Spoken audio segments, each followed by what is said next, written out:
ধলেশ্বরী নদীর তীর জুড়ে মানুষের উপচে পড়া ভিড়। পবিত্র ঈদুল ফিতরের টানা ছুটির আমেজে মানিকগঞ্জের সাটুরিয়ার গোপালপুর ধলেশ্বরী নদীর তীর জুড়ে মানুষের উপচে পড়া ভিড়। দুপুরের পর থেকেই নানা বয়সী মানুষের পথচারণায় পুরো এলাকা রূপ নেয় এক প্রাণবন্ত উৎসবমুখর মিলন মেলায়।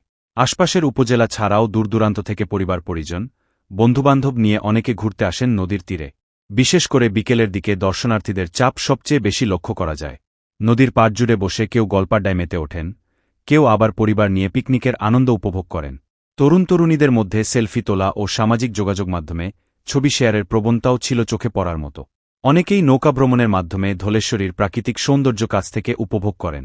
ঈদকে কেন্দ্র করে স্থানীয় ব্যবসায়ীদের মধ্যেও দেখা গেছে বাড়তি উৎসাহ।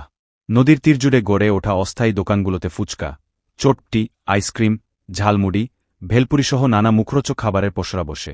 এছাড়া খেলনা, বেলুন ও বিভিন্ন সামগ্রী বিক্রিতেও ছিল ভালো সাড়া। ব্যবসায়ীরা জানান, ঈদের এই কয়েকদিনই তাদের বছরের সবচেয়ে ভালো আয়ের সময়। সব মিলিয়ে ধলেশ্বরী নদীর তীর ছিল মানুষের মিলন মেলা, আনন্দ আর উৎসবের প্রাণকেন্দ্র, যেখানে প্রকৃতি আর মানুষের উচ্ছ্বাস একাকার হয়ে ওঠে। এখানে যদি নর্মাল বেশিখানে হয় তাহলে মনে করেন 4,000, আর এখনকার 12,000 প্রতিদিন। প্রতিদিন 12,000, কালকে বেশি 8,000, তার আগে দিন 12,000। একদিন এক এক রকমের আগে আপনার মাসে কিরকম লাভ থাকে?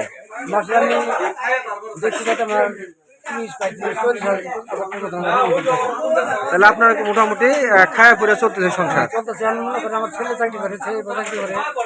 হ্যাঁ, এটা আমার ছেলেও কইছে যে আমরা ঘরে বেড়ে দুদিন কামাই করি, আমার আব্বা একলাই করে।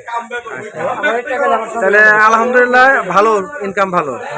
ভালো, খুব ভালো লাগছে। আপনার নাম কি জানি বললেন? আমার নাম নাজমুল। নাজমুল। বাড়ি? বাড়ি গোপালপুর। উপজেলা গোপালপুর, পোস্ট অফিস গোপালপুর, থানা সাটুরিয়া, জেলা মানিকগঞ্জ।